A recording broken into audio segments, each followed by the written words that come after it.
Es tiempo de leer libros. Es tiempo de El Gato Negro, de la serie Narraciones Extraordinarias, de Edgar Allan Poe. A continuación.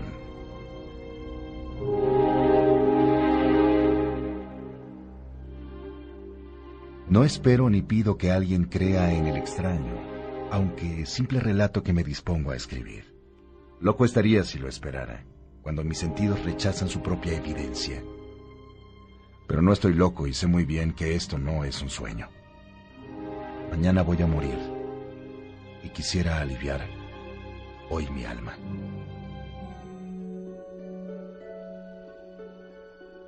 Mi propósito inmediato consiste en poner de manifiesto, simple, sucintamente y sin comentarios, una serie de episodios domésticos.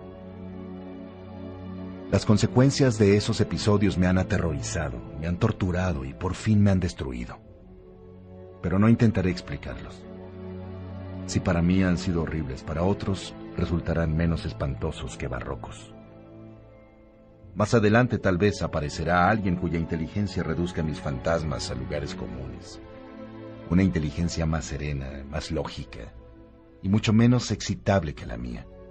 Capaz de ver en las circunstancias que temerosamente describiré una vulgar sucesión de causas y efectos naturales. Desde la infancia me destaqué por la docilidad y bondad de mi carácter. La ternura que abrigaba mi corazón era tan grande que llegaba a convertirme en objeto de burla para mis compañeros. Me gustaban especialmente los animales, y mis padres me permitían tener una gran variedad. Pasaba a su lado la mayor parte del tiempo, y jamás me sentía más feliz que cuando les daba de comer y los acariciaba. Este rasgo de mi carácter creció conmigo, y cuando llegué a la virilidad se convirtió en una de mis principales fuentes de placer. Aquellos que alguna vez han experimentado cariño hacia un perro fiel y sagaz, no necesitan que me moleste en explicarles la naturaleza o la intensidad de la retribución que recibía. Hay algo en el generoso y abnegado amor de un animal que llega directamente al corazón de aquel que con frecuencia ha probado la falsa amistad y la frágil fidelidad del hombre. Me casé joven y tuve la alegría de que mi esposa compartiera mis preferencias. Al observar mi gusto por los animales domésticos, no perdía oportunidad de procurarme los más agradables de entre ellos. Teníamos pájaros, peces de colores, un hermoso perro, conejos, un monito y un gato. Este último, el gato, era un animal de notable tamaño y hermosura, completamente negro y de una sagacidad asombrosa. Al referirse a su inteligencia, mi mujer, que en el fondo era no poco supersticiosa, aludía con frecuencia a la antigua creencia popular de que todos los gatos negros son brujas metamorfoseadas. No quiero decir que lo creyera seriamente, y solo menciono la cosa porque acabo de recordarla. Plutón, tal era el nombre del gato, se había convertido en mi favorito y mi camarada. Solo yo le daba de comer y él me seguía por todas partes en la casa. Me costaba mucho trabajo impedir que anduviera tras de mí en la calle. Nuestra amistad duró así varios años, en el curso de los cuales, enrojezco al confesarlo, mi temperamento y mi carácter se alteraron radicalmente por culpa del demonio. Día a día me fui volviendo más melancólico, irritable e indiferente hacia los sentimientos ajenos. Llegué incluso a hablar de forma desproporcionada a mi mujer y terminé por infligirle violencias personales. Mis favoritos, claro está, sintieron igualmente el cambio en mi carácter. No solo los descuidaba, sino que llegué a hacerles daño. Hacia Plutón, sin embargo, conservé suficiente consideración como para abstenerme de maltratarlo, cosa que hacía con los conejos, el mono y hasta el perro, cuando por casualidad o movidos por el afecto se cruzaban en mi camino. Mi enfermedad, sin embargo, se agravaba. Pues ¿qué enfermedad es comparable al alcohol? Y finalmente el mismo Plutón, que ya estaba viejo y por tanto algo enojadizo, empezó a sufrir las consecuencias de mi mal humor. Una noche en que volvía a casa completamente embriagado, después de una de mis correrías por la ciudad, me pareció que el gato evitaba mi presencia. Lo alcé en brazos, pero, asustado por mi violencia, me mordió ligeramente la mano. Al momento se apoderó de mí una furia demoníaca y ya no supe lo que hacía. Fue como si la raíz de mi alma se separara de golpe de mi cuerpo. Una maldad más que diabólica, alimentada por la poderosa concentración de alcohol de la ginebra, estremeció cada fibra de mi ser. Sacando del bolsillo del chaleco una navaja, la desplegué mientras sujetaba al pobre animal por el pescuezo, y deliberadamente le hice saltar un ojo. Enrojezco, me abrazo, tiemblo sin control, mientras escribo tan condenable atrocidad. Cuando la razón retornó con la mañana, sentí que el horror se mezclaba con el remordimiento ante el crimen cometido. Pero mi sentimiento era débil y confuso. No alcanzaba a interesar al alma que por alguna extraña razón se mantenía al margen de mis actos. Una vez más me hundí en los excesos y muy pronto ahogué en vino los recuerdos de lo sucedido. El gato, entre tanto, mejoraba poco a poco. Cierto que la órbita donde faltaba el ojo presentaba un horrible aspecto, pero el animal no parecía sufrir ya. Se paseaba como de costumbre por la casa, aunque, como es de imaginar, huía aterrorizado al verme. Me quedaba aún bastante de mi antigua manera de ser para sentirme agraviado por la evidente antipatía de un animal que alguna vez me había querido tanto. Pero ese sentimiento no tardó en ceder. Pasó a la irritación y entonces, para mi caída final e irrevocable, se presentó el espíritu de la perversidad. La filosofía no tiene en cuenta a este espíritu, y sin embargo, tan seguro estoy de que mi alma existe, como de que la perversidad es uno de los impulsos primordiales del corazón humano, una de las facultades primarias indivisibles, uno de esos sentimientos que dirigen el carácter del hombre. ¿Quién no se ha sorprendido a sí mismo 100 veces en momentos en que cometía una acción tonta o malvada por la simple razón de que no debía cometerla? ¿No hay en nosotros una tendencia permanente que enfrenta descaradamente al buen sentido, una tendencia a transgredir lo que constituye la ley por el solo hecho de serlo? Este espíritu de perversidad se presentó, como he dicho, en mi caída final, y el insondable anhelo que tenía mi alma de lastimarse a sí misma, de violentar su propia naturaleza, de hacer mal por el mal mismo, me incitó a continuar y finalmente a consumar el suplicio que había infligido a la inocente bestia. Una mañana, obrando a sangre fría, le pasé un lazo por el pescuezo y lo ahorqué en la rama de un árbol. Lo ahorqué mientras las lágrimas manaban de mis ojos y el más amargo remordimiento me apretaba el corazón. Lo ahorqué porque recordaba que me había querido y porque estaba seguro de que no me había dado motivo para matarlo.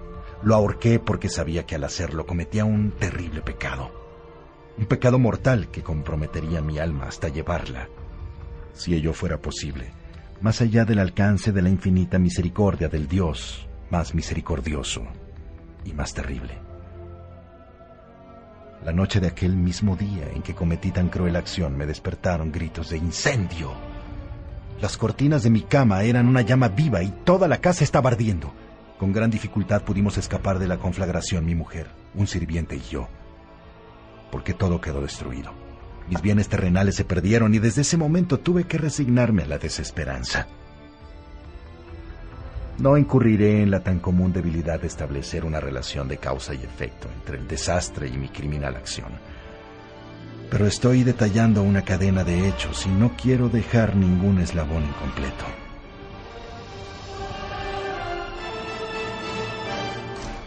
Al día siguiente del incendio acudí a visitar las ruinas de la que alguna vez había sido mi casa. Salvo una, todas las demás paredes se habían desplomado. La que quedaba en pie era un tabique divisorio de poco espesor, situado en el centro de la casa, y contra el cual se apoyaba antes la cabecera de mi cama. El yeso exterior había quedado a salvo de la acción del fuego. Una densa multitud completamente ansiosa se había reunido frente a la pared, y varias personas parecían examinar parte de la misma con gran atención y detalle. Las palabras extraño, curioso y otras similares excitaron mi curiosidad. Al aproximarme, vi que en la blanca superficie, grabada como un bajorrelieve, aparecía la siniestra imagen de un gigantesco gato. El contorno tenía una nitidez verdaderamente maravillosa. Había una soga alrededor del pescuezo del animal. Al descubrir esta aparición, ya que no podía considerarla otra cosa, me sentí dominado por el asombro y el terror. Pero la reflexión vino luego en mi ayuda. Recordé que había ahorcado al gato en un jardín contiguo a la casa.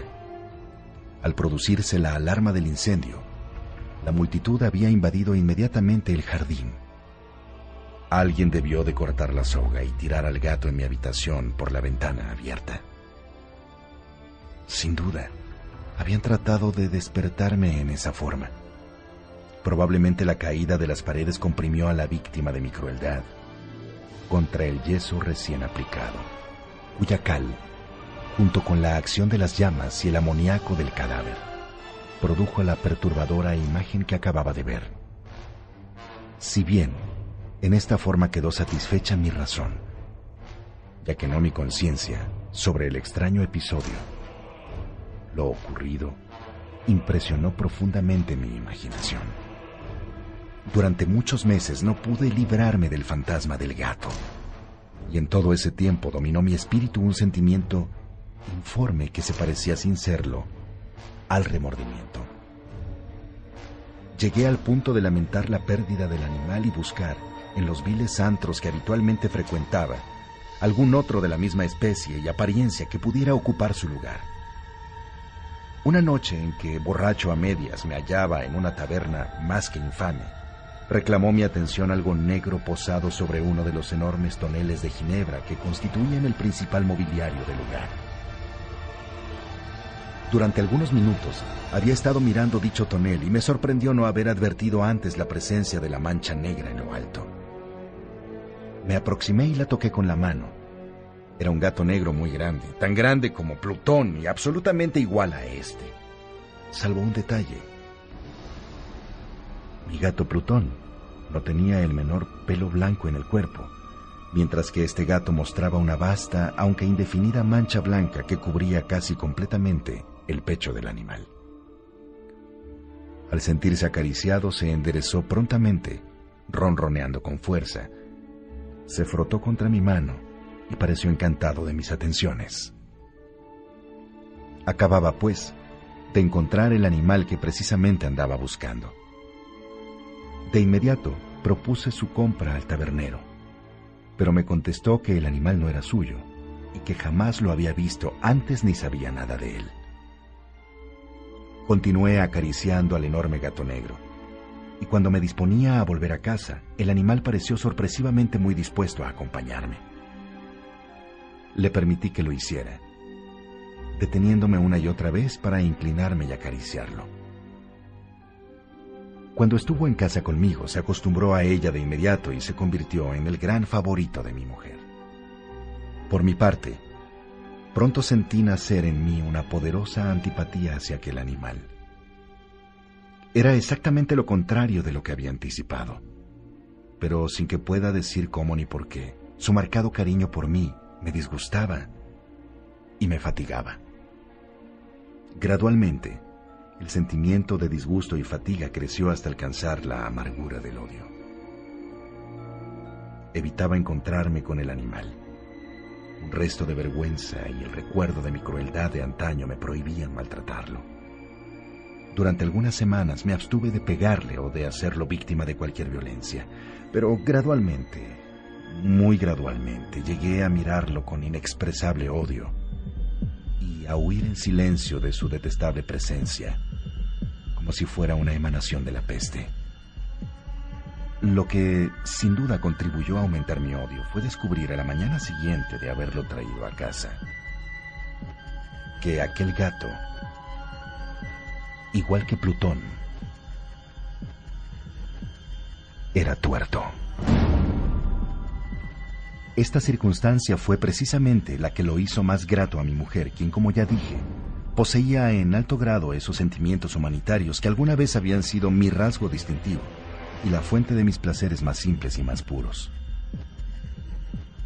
El cariño que el gato demostraba hacia mí parecía aumentar en el mismo grado, o incluso de forma superior que mi aversión. Seguía mis pasos con una pertinencia que me costaría mucho hacer entender a quien en estos momentos me está escuchando.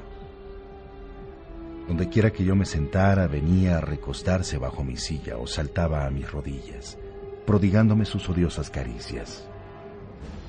Si decidía irme a caminar, se metía constantemente entre mis pies, amenazando con hacerme caer. O bien clavaba sus largas y afiladas uñas en mis ropas para poder trepar hasta mi pecho. En esos momentos, aunque ansiaba aniquilarlo de un solo golpe, me sentía paralizado por el recuerdo de mi primer crimen. Pero sobre todo, quiero confesarlo ahora mismo, por un espantoso temor al animal. Aquel temor no era precisamente miedo de un mal físico, y sin embargo me sería imposible definirlo de otra manera. Me siento casi avergonzado de reconocer, sí, aún en esta celda de criminales me siento casi avergonzado de reconocer que el increíble terror, el ridículo espanto que aquel animal me inspiraba era intensificado por una de las más insensatas pesadillas que sería dado concebir. En numerosas ocasiones, mi mujer me había llamado la atención sobre la forma de la mancha blanca de la cual ya he hablado, y que constituía la única diferencia entre el extraño animal y el que yo había matado. Tú que escuchas mi historia recordarás que esta mancha, aunque grande, me había parecido al principio de forma indefinida, pero gradualmente de manera tan imperceptible que mi razón luchó durante largo tiempo por rechazarla como fantástica. La mancha fue asumiendo un contorno de rigurosa precisión. Representaba ahora algo que me estremezco al nombrar, y por ello odiaba. Temía y hubiera querido liberarme del monstruo si hubiese sido capaz de atreverme. Representaba, digo, la imagen de una cosa atroz, siniestra. La imagen del patíbulo. Oh, lúgubre y terrible máquina del horror y del crimen, de la agonía y de la muerte. Me sentí entonces más miserable que todas las miserias humanas. Pensar que una bestia, cuyo semejante había yo destruido desdeñosamente, una bestia era capaz de producir tan insoportable angustia a un hombre creado a imagen y semejanza de Dios. Ay, ni de día ni de noche pude ya gozar de la bendición del reposo. De día aquella criatura no me dejaba un instante solo. De noche despertaba hora a hora de los más horrorosos sueños para sentir el ardiente aliento de la cosa en mi rostro y su terrible peso. Pesadilla encarnada de la que no me era posible desprenderme, apoyado eternamente sobre mi corazón. Bajo el agobio de tormentos semejantes, sucumbió en mí lo poco que me quedaba de bueno. Solo los malos pensamientos disfrutaban ya de mi intimidad, los más tenebrosos, los más perversos pensamientos. La melancolía habitual de mi humor creció hasta convertirse en aborrecimiento de todo lo que me rodeaba y de la entera humanidad. Y mi pobre mujer, que de nada se quejaba, llegó a ser la habitual y paciente víctima de los repentinos y frecuentes arrebatos de ciega cólera que me abandonaba. Cierto día, para cumplir una tarea doméstica, me acompañó al sótano de la vieja casa donde nuestra pobreza nos obligaba a vivir. El gato me siguió mientras bajaba la empinada escalera y estuvo a punto de tirarme cabeza abajo, lo cual me exasperó hasta la locura. Alzando un hacha y olvidando en mi rabia los infantiles temores que hasta entonces habían detenido mi mano, descargué un golpe que hubiera matado instantáneamente al animal de haberlo alcanzado. Pero la mano de mi mujer detuvo su trayectoria Entonces, llevado por su intervención a una rabia más que demoníaca, me zafé de su abrazo y le hundí el hacha en la cabeza. Sin un solo quejido, cayó muerta a mis pies. Cumplido este espantoso asesinato de mi esposa, me entregué al punto y con toda sangre fría a la tarea de ocultar el cadáver. Sabía que era imposible sacarlo de casa, tanto de día como de noche, sin correr el riesgo de que algún vecino me viera. Diversas cosas pasaron por mi cabeza. Por un momento pensé en quemar el cuerpo. Luego se me ocurrió cavar una tumba en el piso del sótano. Pensé también si no convenía arrojar el cuerpo al pozo del patio o meterlo en un cajón, como si se tratara de una mercadería común, y llamar a un mozo para que lo retirara de casa, pero después de pensar en varias opciones decidí emparedar el cadáver de mi mujer en el sótano, tal como se dice que los monjes de la Edad Media emparedaban a sus víctimas. El sótano se adaptaba bien a este propósito. Sus muros eran de material poco resistente y estaban recién recubiertos con un mortero ordinario, que la humedad de la atmósfera no había dejado endurecer. Además, en una de las paredes se veía la silueta de una falsa chimenea, la cual había sido rellenada y tratada de manera semejante al resto del sótano.